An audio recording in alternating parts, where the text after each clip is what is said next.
Hello, humans of the internet. Welcome once again to Bowtie Talks. I, of course, am your excellent host, Luke Johnson, coming to you as usual from an undisclosed location in Midwest USA with some more historical insights. And with December being next month, I figured it would be a good time to discuss one of the most time honored of all Christmas traditions, and that, of course, is the annual watching of Rankin Bass specials. And I can think of no man better to talk to about those specials than the official historian and biographer of Rankin Bass Productions, Mr. Rick Goldschmidt. Okay, first of all, Mr. Goldschmidt, thank you for agreeing to do this. Sure, no problem. Well, I guess the most obvious place to begin with would be how did you get involved in Rankin Bass Productions? Well, right out of college, my degree was in illustration in art, and I started talking to my favorite artist, Jack Davis, who, did so Oh many yes, things, yes. movie Mad Magazine, posters. yeah, Mad Magazine and the some model kits, I think. But yes, yes, Jack Davis, yes. Yeah, he was a prolific artist that I wanted to be like. So I was talking to him, and I knew he designed Mad Monster Party and some of the other Rankin Bass specials. And I said, whatever happened to Arthur Rankin and Jules Bass? I never hear anything about him. I never read anything about him. And he said he was still occasionally doing work for them and that I should get a hold of Paul Coker Jr., who's another one of my favorite artists out of Mad Magazine. And he designed Frosty the Snowman and The Year Without a Santa Claus and all the great Rankin Bass specials. So I gave Paul a call, and eventually he gave me Arthur Rankin's phone number. So I called Arthur up and I said there should be a book on Rankin Bass. And he said, send me two chapters. So I went home, I put together two chapters, and this was before the internet. So I had a friend who had a very primitive computer at his house, and he let me come over and type out and lay out a couple of chapters. And I sent them to Arthur Rankin, and he liked them. So the next thing I knew, he sent me a tape in the mail with his life story on it, his business life story. And I got busy scrounging up everything I could find, and I put together that first book. It took about 7 years to get it out. And once I did that, Arthur just felt like I was the one to chronicle the history of Rankin Bass. And he referred everyone over to me that he knew. And I just became the source for Rankin Bass. I kind of fell into it. It was more or less a calling for me because I didn't plan on writing books. I planned on doing art, but I have done art in the midst of all of this, and my art background is good to have because Rankin Bass was so creative. Oh, A lot of their projects turn into other things like licensing and working on DVDs and Blu-rays and designing figurines and so forth. So I've had my hand in a lot of things over the years. sure sounds like it, but no, this is all very interesting because I'm also an artist. I'm a cartoonist, and my background is mostly in pencil and ink work, and I have looked into some animation as well. But and that's another thing that I think would really attracted me to Rankin Bass the most was not only the storytelling but also the art style. Right. There's There nothing are, like it. There was nothing like it. well, Arthur Rankin consciously did not want to be another Walt Disney. He didn't want his specials and movies and everything that he did to look anything like Walt Disney, even though he was a fan of Walt Disney and his favorite film was Pinocchio.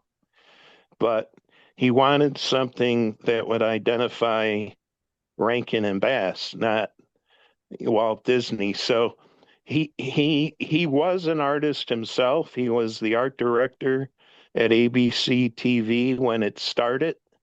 So through the 1950s, Arthur was the art director at ABC in New York and worked on all the live productions.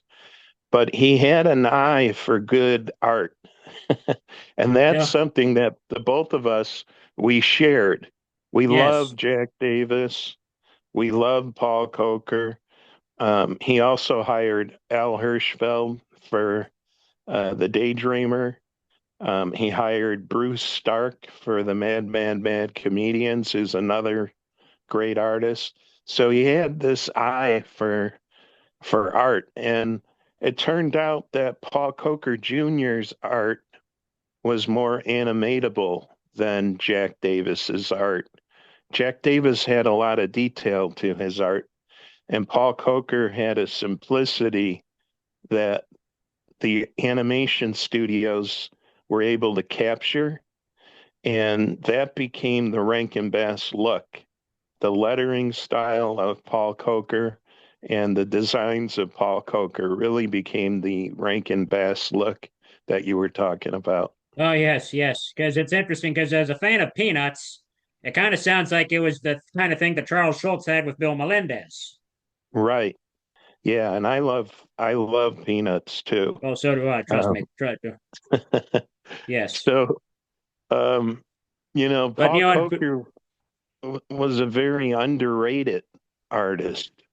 He was one of the usual gang of idiots at Mad, and then he did Hallmark greeting cards, but he was a really, really unique artist. He used a quote quill pen and ink, and it was sort of a broken line style.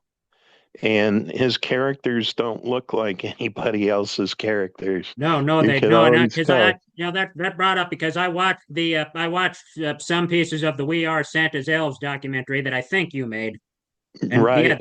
were you involved in that? Oh yeah. Yeah, I put that together. No, yes, I saw Um, that, and somebody said the same thing. Is that it was another artist who said that his designs didn't look like anything anyone else was doing. right. Exactly. Yes, And and I Jack was Davis was unique too. yes, yes, and now that we've got the Rankin involved, how did Mr. Jules Bass get involved? Because I read somewhere that he was a copywriter originally, wasn't he? Or Well, he was a jingle writer. oh yes, Um, copy yes. he worked in advertising, and Arthur met him at ABC through some of his advertising contacts, and they became friends. And he was sort of a junior partner in Rankin Bass. Arthur was always the CEO, and Jules was the friend that he brought in to help with certain things. And he wrote all the lyrics to the songs that Maury Laws wrote the music to. And he worked primarily with the talent that was in New York. And Arthur, sometimes he would move on to other places like Hollywood and England. And Arthur was a jet setter. He liked to visit other countries like Japan, and he moved around a lot. And he was also hands on. So he oversaw a lot of the animation that was done in Japan. Jules never went to Japan, I found out years later. He just kind of stayed in New York and did his thing. And Jules was also less sociable. Um, Arthur was the mouth of Rankin Bass also. He would Yeah, do because all the interviews, and Jules was kind of antisocial. yeah, that's what I kind of well, and another documentary you did about the making of Mad Monster Party. No, no, actually, no, I think it might have been We Are Santa's Elves, but someone said that they were like Heat Miser and Cold Miser. Right, Don Dugas said that. It Yeah, but I was mean, the but storyboard I have artist. a hard time trying to figure out which was which. Um, I I, don't was, I, know. Maybe I think that Jules is the Arthur might heat have been Cold miser. Miser because he was kind of he was the real go-getter, kind of fast talker and such. Yeah, and Arthur was also a businessman. He was straight to the point. Um, Things had to be done his way. He was very driven. Yes, And yes, when he passed away, and I went to his memorial in Bermuda, I talked more with his son Todd, who has passed away since then. And I think Arthur, towards the very end of his life, realized that he wasn't a very good father because he wasn't there much. And he regretted that because when you do as much work as he did, your family suffers, unfortunately. Uh, he was so driven. I mean, they did like 30 something television specials. They did a lot of movies. They did Saturday morning series. And then he was even trying to do stage plays and other things towards the end of his life. He did The King and I and Santa Baby after I had met him, and he wanted to do more. It was like he could never just retire and look back and enjoy all the things that he did. He always wanted to do more. So he was kind of a workaholic in that way. well, it sure sounds like it. And I watched the interview that he did for the American Academy of Television or something like that. And apparently, he came from a Right. show business family of all things. Yeah, he definitely did. His father was an actor in he was in some Shirley Temple films and other things. His mother was a singer. She had a recording contract, and his grandfather was Harry Davenport, who was in Gone with the Wind, and I think Meet Me in St. Louis, and a lot of classic films. And then even his uncles and aunts were all in show business because when he got James Cagney for the Ballad of Smokey the Bear in 1966, James Cagney said he wanted a letter from the president. And I think you might have saw that in the interview he did. And he Yes. went and got that letter, and Cagney just put him through that uh, as sort of a joke because he had already known Arthur's whole family. He worked with them in vaudeville or in film, and he knew Arthur's family, so he kind of put him through the ringer as a joke. Well, that doesn't really surprise me for anything I know about Cagney. And you talked about the Saturday morning thing, and now I think we should probably talk a little bit about the animation because that Saturday, I think that his and Jules Bass's first collaboration was a Saturday morning series, wasn't it? Well, Again with Pinocchio. Yeah, they joined together on the New Adventures of Pinocchio in 1960. And Arthur, that was really Arthur's baby because, as I mentioned before, Pinocchio was his favorite film by Walt Disney. And then he went to Japan and had all the animation done at Dentsu, which I found his original scrapbook and we turned it into a book from Dentsu. And Arthur, from what I heard after I went to Arthur's memorial, he ran out of money when he was doing the New Adventures of Pinocchio.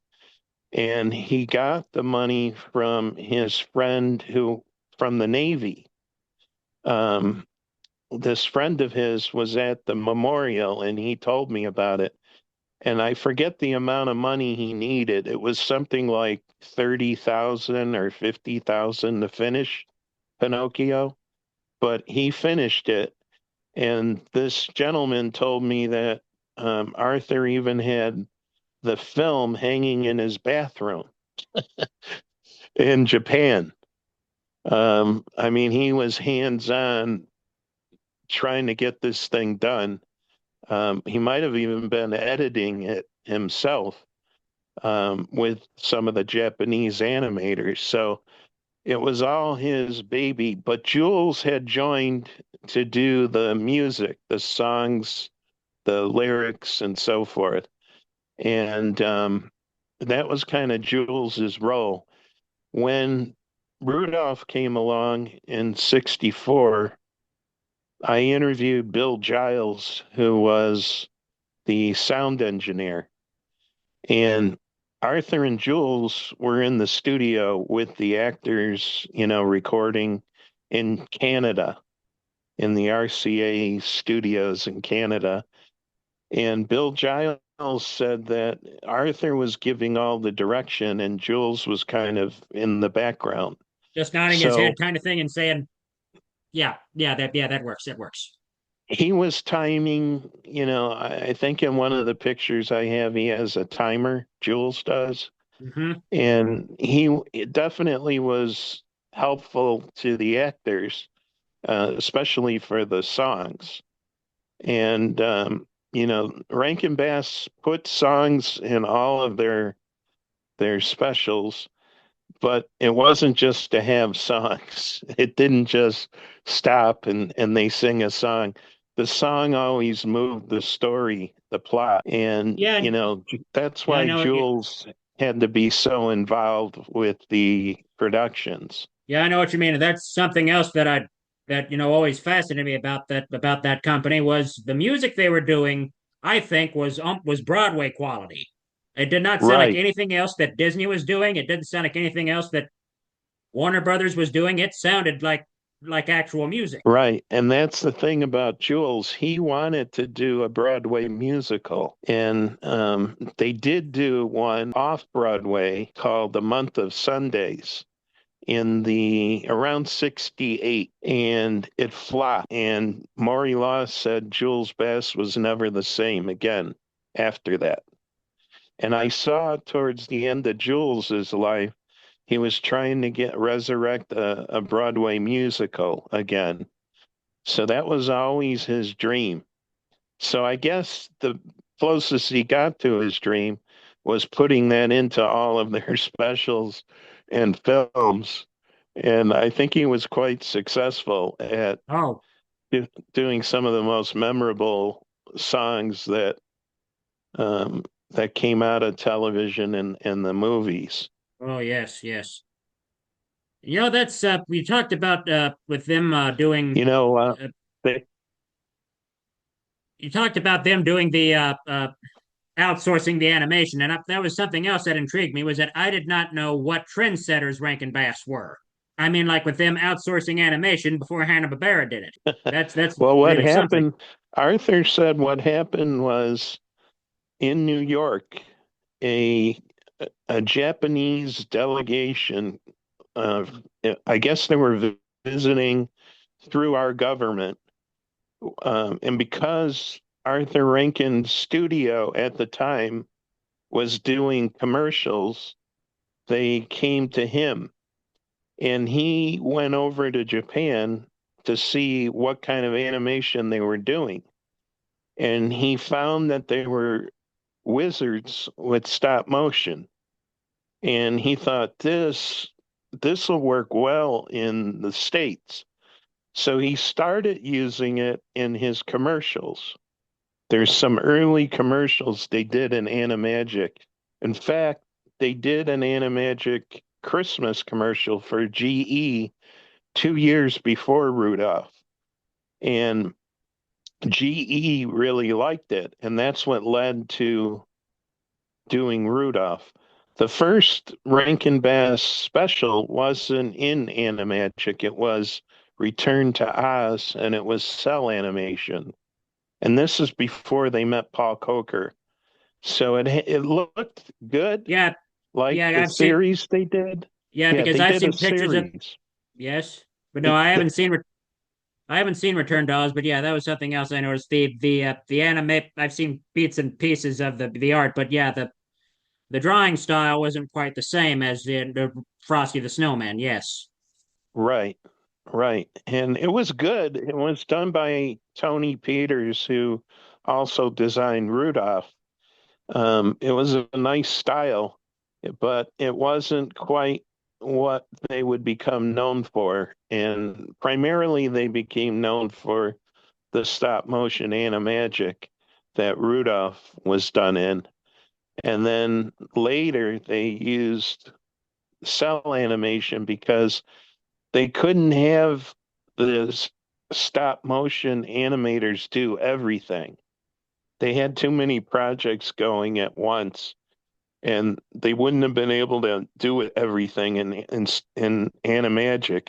So they went to cell animation too. And luckily, they found Paul Coker to give it that very distinctive look. Okay, so is that why Frosty the Snowman was done in what was done in cell animation? Right, right. Because at the same time, they were working on, I know they were working on Santa Claus is Coming to Town already. And they had done the Little Drummer Boy the year before. So, yeah, they couldn't do Frosty in stop motion, even if they wanted to, because the studio was too busy working on, well, the Little Drummer Boy was a half hour special, and Santa Claus is Coming to Town was an hour. So an hour special takes about a year to a year and a half to do in stop motion, you know? And Hmm. I don't think they had two stop motion studios they could trust back then with their specials. So that's why they had to do cell animation too. Well, that, and I also know that it's there. I think that there may have been some detail, some things that would have been too difficult to animate stop motion. Like I know anything involving water is pretty difficult to do stop motion. Right, right. But for some reason, they were kind of wizards. They did do a lot of water in the Daydreamer and even some in Mad Monster Party too. And I'm always amazed at how good it looks. In fact, they did it in Rudolph too when they broke off the iceberg and Okay, so the that was Bumble real went in the water. water. That was actual water. It was supposed to be done with cellophane and some other tricks that they Because I've did. heard that that's Um, usually what stop motion animators will do is yeah, usually cellophane um, or like they'll paint a table blue and then pull it along with fishing line. yeah. They used a lot of different techniques though. Some that I don't even know how they did it. They were really, really talented in the art form of stop motion in Japan. They were kind of like they were kind of pioneers in a way, and I don't think anybody really could do as well with that art form as they did, even with the computer assisted stop motion that was used in the Tim Burton films, and Yes. now they're doing that with Leica. I don't see that as uh, any. I don't think it's as similar as what Rankin Bass animation was doing. And some people say that it was crude, the early stop motion, or that it was herky jerky or whatever. But I like it better.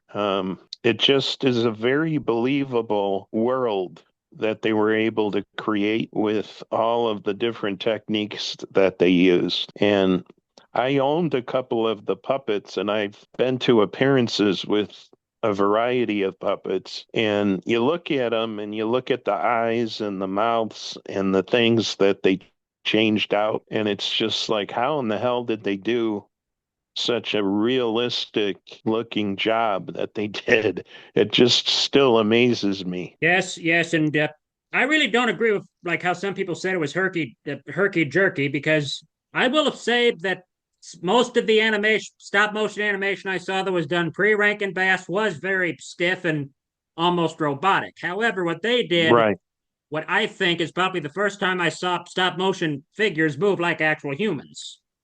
right, It's very right. fluid and very precise. You still there? Yes, I'm still here, but yes, it was all very fluid and very Your precise. phone cut or your mic cut out. Okay, can you hear me now? Oh, there you go.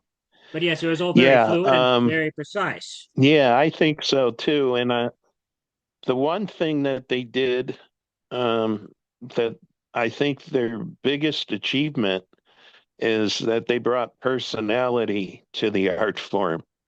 Because if you look at some of the George Pal puppetoons and a lot of the animation that was done before, you think of the characters as puppets, you know?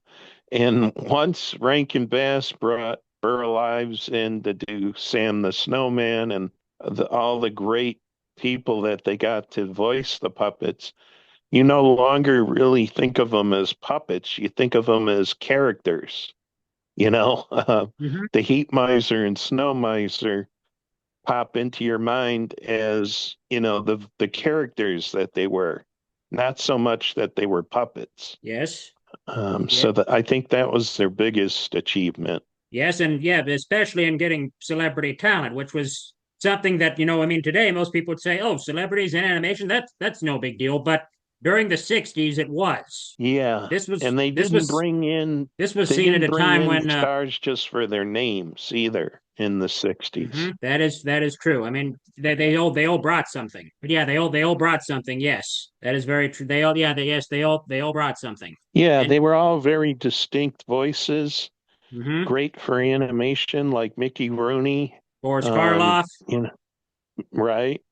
They if they could get the personality that had the distinctive voice, they always did it.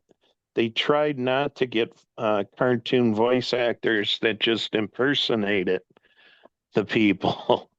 They got Fred Astaire and they got, you Boris know, Karloff, and Mickey Jimmy Rooney and Shirley Burney Booth, and and so forth. And that's a big deal, to have the very distinctive voice. yes, yes, and that it brings up a good point because I saw Mad Monster Party for the first time just last month, and I was amazed by how Wow. it was a great movie. I thought it Yeah, was it's wonderful. it's long. Yeah, I think it's great. So do It's I. one of my favorite things to watch on Halloween uh, every year. And the music has a lot to do with it because Maury Laws did more of a jazz soundtrack than he did on anything else. And Alan Swift does all the monster voices, and he did a really good job. And Gail Garnett is a great singer, and she has a real sultry voice. And I mean, it just has a lot going for it. Yes, yes, it Arthur does, always and thought it was a little bit too long. too long. If you ask me, it wasn't. It was just the perfect length. I thought it was. Well, they after Len Karabkin wrote the script, they brought in Harvey Kurtzman from Mad Magazine to do some one-liners, basically, and make it funnier, which I think worked. But they also, Joseph E. Levine, who was the executive producer, he wanted it to be longer, so they put some scenes in to pad it, like with the chef, when he pinches Yetch in the rear end, Yes, and yes, he's making that octopus soup, and some of the things with the zombie birdmen, and there were things put in it that extended the film longer, that Arthur later did a shorter version of it that he liked better. He put together an edited version. And in fact, I found out when I did my last book on The Year Without a Santa Claus and 'Twas the Night Before Christmas, I found out that they were going to make Mad Monster Party into a television special. And the way they were going to do it was they were going to shorten the film to an hour's length and have Vincent Price host it. Vincent Price was in Here Comes Peter Cottontail as Evil Irontail. yes, And they were going to do a series with Danny Kaye called The Enchanted World of Danny Kaye, which they did one program for it, which was The Emperor's New Clothes. And that was supposed to be one of these series that would have different hosts in it. And Vincent Price had just done Here Comes Peter Cottontail with Danny Kaye. And they the reason I know they were going to make Mad Monster Party into a special is this guy found the original art that Jack Davis did for the movie poster, and they had Paul Coker re-letter it into a 1 hour special starring Vincent Price. So I put two and two together and I figured out what they were doing or what they had planned to do. But then when the Emperor's New Clothes didn't sell, they decided to do Mad, Mad, Mad Monsters and cell animation as part of, and they did three or four, maybe five of those instead. They did That Girl in Wonderland. Yes, I just lost you there for a second. But yes, and that was all very interesting to say the least. And I think that about with the Mad Monster Party, I was kind of wondering when I saw pictures of Felix Flank, and I cannot wonder if maybe Jack Davis based his look on Arthur Rankin Jr. Because when I saw two pictures of them side by side, I thought, wait, what? Something is wrong here. Something is. Yeah, that definitely. And the name Flankin Hmm? sounds a lot like Rankin. Yes. And I don't think Arthur was a hypochondriac, though. No, no, no. But I mean, But but yeah, I mean, the look of it, I thought, yeah, he must have been based on Arthur Rankin. No, he wasn't a hype. I don't know. He definitely was not a right. hypochondriac. Anything I've read about him. And Arthur loved, no, but Arthur loved the movie. And in fact, he was trying to do another sequel years later, called the Mad Monster Reunion. And uh, he even did it. He had a little pilot done in a primitive form of CGI. And I put pictures in my book, the Arthur Rankin scrapbook, but it never saw the light of day. He had Jack Davis do a new movie poster for it, though, that I saw in Bermuda, which looked really good. So it's too bad he couldn't do another, sequel years later. But Yeah, that is a shame. That is a shame. About the music, yeah, what you talked about this, what fascinated me is that Boris Karloff did not sing in it, even though he had a song. right. And they had to go record Boris. Arthur went to England and recorded Boris's part in his home. He took like a mobile unit. So they had to time out the way that he recited one step ahead Hmm. so that it would work with the song when they took it back to the studio and put in the music. He really wasn't reciting with the music, from what I understood. Um, but I thought that came off really good. Oh, it did. It did. It And was kind of like it. I thought it came out pretty good too. I mean, it was like what Rex Harrison did in My Fair Lady. right. Yes, and it was up, but turned out pretty well, I thought. Oh yeah. I think Mad Monster Party is really high up on their best work. And it was really what drove me to become the Rankin Bass historian because I always loved Rudolph, and I did a full book on Rudolph, my second book. But my third book had to be on Mad Monster Party because I love the classic movie monsters, and I love the way they came together in Abbott and Costello Meet Frankenstein. And this is very similar to Abbott and Costello Meet Frankenstein. It's one of those monster mash kind of movies. Mhm. And it's so fun. And what better way could you do a month? Sorry about that sudden cutoff, but I have the version of Zoom that only allows you to go up to 40 minutes, so it kind of cut me off right as it was getting interesting. However, there will be a part two to this, and so please tune in next week when my interview with Mr. Goldschmidt will continue. Thank you, goodbye, and God bless.